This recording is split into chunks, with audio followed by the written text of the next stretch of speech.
Hey man, it's your boy GSECAPONE. Smash that like and subscribe button. Shout out to Truth Talk, Truth Is podcast, man. We about to drop. We about to go over this video about the NFL. He revealing some truth about the NFL. But like I said, if y'all learn gematria and stuff, y'all see that everything about these NFL players, everything about the NFL is rigged. You feel me? You'll see that all these first down, second down, third downs, fourth downs, when they punt the ball and return, the yards gained, and all this crazy shit, bro. You'll see everything is like it has a purpose with numbers and shit. So I'm about to hit this play button. I'm about to see what he talking about. And shout out to Zachary Hubbard too. Y'all go look him up, Gematria Effect, on YouTube and shit. He like one of the best teachers up there. Show you how to use that Gematria calculator and put you on game and shit. He got a website too. You could pay a subscription to his shit and his Patreon. And he upload all the little sport things and shit, help you win bets and all of that, you know what I'm saying? Talk about the numbers and all of this crazy shit. But yeah, he got a book too called Number Games, showing you how they use the numbers every day on like with everything. Food, TV, items, even your own name. Hey guys, I hope all is well. Thank you for joining me for this Truth Talk video. In today's episode, we'll be talking about the sinister truth about the NFL. But before we begin, I just wanted to let you guys know that if you'd like to further support the channel, you can check out the Truth Is store and see if you find anything you like. At the Truth Is store, we have the Truth Is shirts, sweaters, and hoodies in many different colors. We also got coffee mugs and phone cases. So if you'd like to further support the channel and help with the funding of Truth Records, check out the Truth Is store. The link would be in the description. Now, let's get right into it. The NFL is one of the most watched sports broadcasts in the world, with an average of 99 million viewers per game, with the And they also got the biggest, they motherfucking Super Bowl shit is the biggest ritual. Biggest motherfucking ritual being done on it because they know the whole world is fucking watching. Shit is crazy. Super Bowl seeing on average of 208 million viewers per game. In the year 2021, the NFL made roughly $18 billion off merchandise and sponsorships, with a good amount of that money coming from the Super Bowl itself. Even though the NFL is watched and loved by millions, many people have no clue about the truth regarding the NFL, why it was created, and what purpose it truly serves. The NFL is one of the most influential sports broadcasts in the entire world. Watching the football game has become a part of American culture. The Super Bowl is seen as a nationwide cultural event, almost like an unspoken holiday. During the Super Bowl, even people that don't normally watch football throughout the season still go to Super Bowl parties or watch the game at their house. Sports, just like music and TV, serve an important role in our society, control the minds of the masses. Just like rappers and actors, professional athletes are made into icons for the masses to worship. These athletes become just as influential as a rapper with a hit song or an actor in the biggest movies. The reason for this is because the Freemasons own and operate everything that influences the masses. It is no different with the NFL. And in this video, I will show connections I have found that links the NFL to the Skull and Bones, Freemasonry, and even ritual offering. I am sure some of you who are true football fans might know the name Walter Camp, who is considered the father of American football. He is considered the single most influential person in the development of traditional football, distinguishing the sport from rugby and soccer origins. Walter was the one responsible for establishing the rules of what we now call American football and the game's eventual development. Some of you might have already known that Walter Camp is known as the father of football, but I'm pretty sure most of you don't know that Walter was a member of the Skull and Bones, a secret society within Yale University. Walter attended Yale University as an undergraduate from 1876 to 1881 and was eventually invited to join the Skull and Bones. Many important people have been linked to the Skull and Bones, like presidents, politicians, and world-leading businessmen. Some of the biggest members are George Bush Jr. and George Bush Sr., Frederick W. Smith, who is the founder of FedEx, Harold Stanley, which is the co-founder of Morgan Stanley, and one of the most important members was former President William Howard Taft, who his father, Alfonso Taft, was one of the co-founders of the Skull and Bones organization. I have said in the past that the Skull and Bones were connected to Freemasonry, and I saw a few of you telling me I'm wrong. Well, Here's 100% proof that they are linked. Alfonso Taft was a Freemason in action. And see what I was saying about the lot? Yo, it's crazy, bro. See, when Willy Wonka was a kid, right, all he wanted to do was eat candy and have fun, but he couldn't. His father kept him in the house. So when he got older, he made that factory, but the factory looked kind of spooky and scary and shit. You know what I'm saying? Like, I wonder what the hell William Taft was like when his childhood was like. I want to know what his childhood was like when he was young. Cause what the fuck would make you go to college and create the Skull and Bones? Like, nigga, something, you was getting whipped or something, nigga? Like, what was going on? Your father was abusive? Your parents was abusive or something? Cause what the fuck? Like I said, how you just wake up one day and just be like, yeah, you about to do this? Ooh, niggas is crazy, boy. He comes from a... I think Ted Bundy and Jeffrey Dahmer and these niggas is crazy, bro. Nah, these niggas is way more sinister than them niggas, man. And these niggas can't even be touched, bro. So, family of Freemasons. His son William Howard Taft was also a Freemason. Alfonso was a part of the Kill Winnings Lodge, number 356. Alfonso created the Skull and Bones using Masonic knowledge and ideologies. This is why many of the symbols seen in Skull and Bones are similar to Masonry symbols. This is also why we see so many Skull and Bone members running our country, because in reality, they're just really rich and powerful Freemasons. There's so much information on the Skull and Bones that we need to discuss, so if you guys would like to see a full video on the Skull and Bones, comment Skull and Bones below. Now that we have established that Walter Camp, the father of American football, was a Skull and Bones member, a part of the Masonic Order, we can start to see the NFL for what it really is. More Masonic programming created to further influence our minds. We saw the same connection in the video I made on the NBA, as the creator of basketball, James Naismith, was also a Freemason. These sports were created to serve the Masonic agenda, just like the music industry in Hollywood. In the music industry in Hollywood, we can find what appears to be many instances of ritual offerings, and this is exactly what I have found in the NFL. Aaron Hernandez was a player on the New England Patriots, who was drafted in 2010.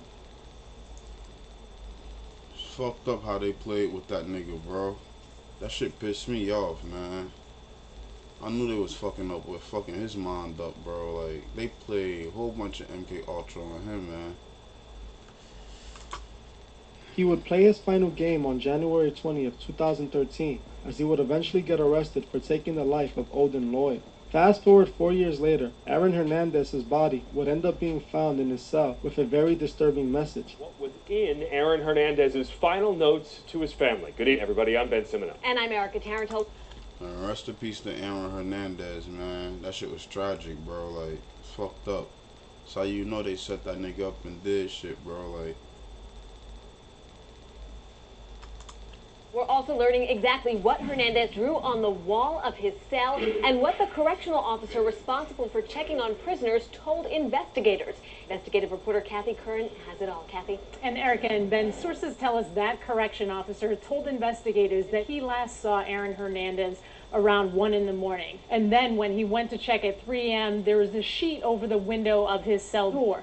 There was no check at 2 a.m., even though hourly checks are required. Hernandez was in cell number 57 of the General Housing Unit in Sousa Baranowski. As we've reported, before he took his life, he wrote letters to his family and lawyers and made several drawings in blood on one wall of his cell. Sources tell us there was a large drawing of the all-seeing eye of God on top of what's known as the unfinished pyramid. Under the symbol was the word Illuminati in all caps. And on that same wall, he wrote John 3:16, and a Bible nearby was open to that verse. Rosary beads were also hanging on the wall. As you heard for yourself, Aaron Hernandez was found, and by the wall his body was found, there was a Masonic all-seeing eye and the words Illuminati written on the wall in blood. There was also a Bible verse written on his forehead, which was the verse John 3:16. According to authorities, Aaron appears to have ended it all and wrote this message himself on the wall and on his forehead. We also learned that Aaron's body was found at exactly 3:05 a.m. We already know that 3 a.m. is considered the devil's hour. and we already know that 35, the 3:5, Genesis 3:5, why they keep on when Satan, like, bro, see, man, look, man, Genesis 3:5.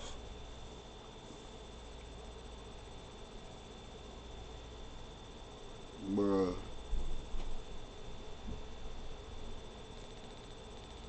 That's all Satan work name all over that shit, bro. 3:05 a.m. That shit is crazy, bro. Or the witching hour, If you which know to numbers, me points you know. directly to a ritual offering, especially with the Masonic all-seeing eye being written on the wall in blood. Not even Aaron's own fiance believes that Aaron did this to himself. Say of Aaron Hernandez, who is breaking her silence about his That's why I don't think he did that to himself. that she believes he did not commit suicide. Amy, If it's supposed to be an hourly check, why the guard ain't checked that hour then? Why he gonna come an hour after? That shit don't make any sense. Yeah, you gonna wait till that shit's done with. You need the time to do the whole ritual and all of that shit, right? Sacrifice him and kill him and all of this other shit. Yeah. the details. That's right. Last month, prosecutors and state police ruled Aaron Hernandez's death a suicide and subsequently closed their case. Now, Hernandez's fiance is raising questions about the circumstances surrounding his death and that suicide note. She says she wants answers. Shayana Jenkins Hernandez speaking up for the first time since her fiance, former NFL star Aaron Hernandez, and mother of their 4-year-old daughter, says she has reservations. I don't think this was a suicide. Knowing him, he was very positive. Shayana also questioning the authenticity of the supposed suicide note from the former Patriots tight end. See that it was addressed to Shay instead of Babe or Bay, the way he would refer me. It wasn't personal. It wasn't intimate. It was, I don't know, there were some odd parts. And that Bible verse, John 3:16, police say was written on his forehead. Shayana says Hernandez was not religious and had never quoted that verse before. Look It at was that. spiritual, but he wasn't the kind of guy to get up every Sunday and go to As you heard for yourself, she openly admits that she doesn't think Aaron did that to himself or wrote that note that was found in the cell. This to me clearly points to a sacrificial offering. I also find it interesting that the same day Aaron's body was found, the Patriots won their Super Bowl championship. This shit is crazy, There's just too much bro. evidence, especially how the guard checked on him last at 1 a.m., but skipped checking on him at 2 a.m., leaving enough time for whatever was going to happen to him to happen. I am pretty sure that there's just as many Mason players in the NFL as there is Mason artists in the music industry and actors in Hollywood. I am also certain that those who run the league are most likely Freemasons. I am not the only person that believes this either. Former NFL player Larry Johnson confirms this exact thing. Larry Johnson was a running back for the Kansas City Chiefs, getting drafted in 2003. Larry, on many occasions, has come out exposing the NFL and the NBA for pushing the Masonic agenda. Larry has tweeted about the leaders in the NFL all being Masonic puppets and how they were pushing the agenda that we have seen artists in the music industry like Lil Nas X pushing. If you guys would like to know exactly what he tweeted, just Google Larry Johnson, football player, speaks out against Masonry, and you'll find tons of tweets. Larry even seems to call out Dwayne Wade as well, as he claims Dwayne Wade is a Freemason. We already know Dwayne Wade sacrificed his son for wealth, man. We already know Will Smith and Jada Pinkett Smith did it too. Well, we don't know if Will Smith did it or Jada did it, or they both made that choice together. But y'all see what y'all see what's going on with Jada. And then on top of that, see, that's the crazy thing, bro. If Jada do run that relationship, then it could be her. You see Will Smith was on TV kissing Jada in the lips and shit, and Jada wasn't off that shit. Like, he's young as hell, trying to, you know what I'm saying, push his dad away, like, bro. But he kept on doing, yo, that shit is crazy, bro. Just not thinking, it's mind-boggling, man. Was also pushing the Masonic agenda. In my opinion, I agree with Larry. The NFL is ran by Freemasons and is used to push the Masonic agenda. We also see tons of Masonic imagery in many different Super Bowl performances. In Madonna's 2012 Super Bowl performance, we saw a Roman-themed performance loaded with tons of Masonic imagery. The performance starts with Madonna sitting on a golden throne while she's wearing golden horns on her head. Hey, man, don't forget about those motherfucking 8 angel wings, man. It represent the 8-point star, man. And motherfucking head being at 9. That represent mind control and control of the minds and shit, bro. So, hey. We can see her doing Masonic poses as she is brought to the main stage. We see one of the dancers is dressed like the angel of music, which is supposed to represent Lucifer, who in heaven was head of God's choir before he was casted out. We see Lucifer was head of God's choir. That dude was motherfucking strongest angel there too. He used to perform all the time, lead hella motherfucking choirs and all of that shit. It's crazy, bro. The dancers dancing around Madonna, making an obvious reference tell to you to learn Madonna that dancing enemy. with the People do devil. not learn We that saw more enemy at Masonic all. imagery in Katy They Perry's sleep on 'em. 2016 halftime performance, Don't where even she believe performed her that he song here. Dark Horse. The entire stage turned into a Masonic checkerboard floor as Katy Perry sang They about need that magic and checkerboard spells. floor there. We also saw tons of Egyptian occultic imagery in the 2000 halftime show that was hosted by no other than Disney.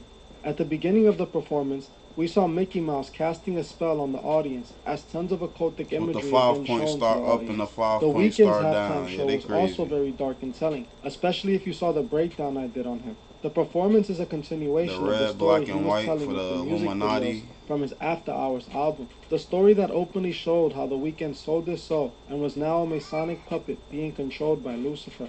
I can literally make an entire episode on the halftime performances as they're all full of Masonic references. I also find it interesting that Jay-Z would end up working with the NFL in 2019 as Rock Nation would strike a deal with the NFL that would allow Jay-Z to pick upcoming music acts for the halftime show. We all know that Jay-Z has been openly showing Masonic imagery throughout his entire career. This is no coincidence that he will be picked for this position, as him and the NFL are both pushing the same Masonic agenda. The NFL, just like the music industry and Hollywood, are used to spread the Masonic agenda and distract the masses so they can guide them to a burning end. As we have seen in this episode, the NFL is tied back to Masonry, just like we have seen with everything else on the world stage. Many people to this day believe that some of the NFL's biggest games are actually staged. Whether this is true or not, I believe it could be a possibility, as we all know the Masons love to control the narrative. I am not telling you guys not to play football or even to stop watching it. What I am telling you is that there's a battle for your mind. They need you devoted so they can manipulate you. If you enjoy playing football, that's not at all a problem. Just don't let the sport take over your life, and don't allow yourself to idolize those stars, as they will guide you to a burning end. The NFL might appear harmless from the outside, but once you start to dig, you can see the truth for what it really is. Well, that's it for this video. Thank you all for watching, and I'll see you guys in the next one. Yeah, man. Telling y'all NFL been rigged, bro. I see it all the time, man. That's why I stopped watching sports. Basketball, all that shit. Nigga, it ain't no way you telling me after Brown won his championship, him and Curry shake hands and shit as they doing the walk by and shit. They shake hands, they do the little Masonic gesture. Then next thing you know, Curry won the playoffs and shit. Then next thing you know, after Brown and them won the playoffs, Curry and them won. Like, come on, bro. What's the coincidence? What's the coincidence that these niggas walk past each other, do the Masonic handshake and everything, and then, hey, man, shit weird, bro. Like I said, I be connecting the dots, but man, smash that like and subscribe button. Tell me what y'all think about the NFL selling out and being owned by Masons and all of that shit, man. Y'all seen what Larry Johnson was talking about. And y'all can go look up his tweets too. I should pull it up, but I'm tired right now. I'll be back on probably tomorrow, so I'm out, man. Gang, gang.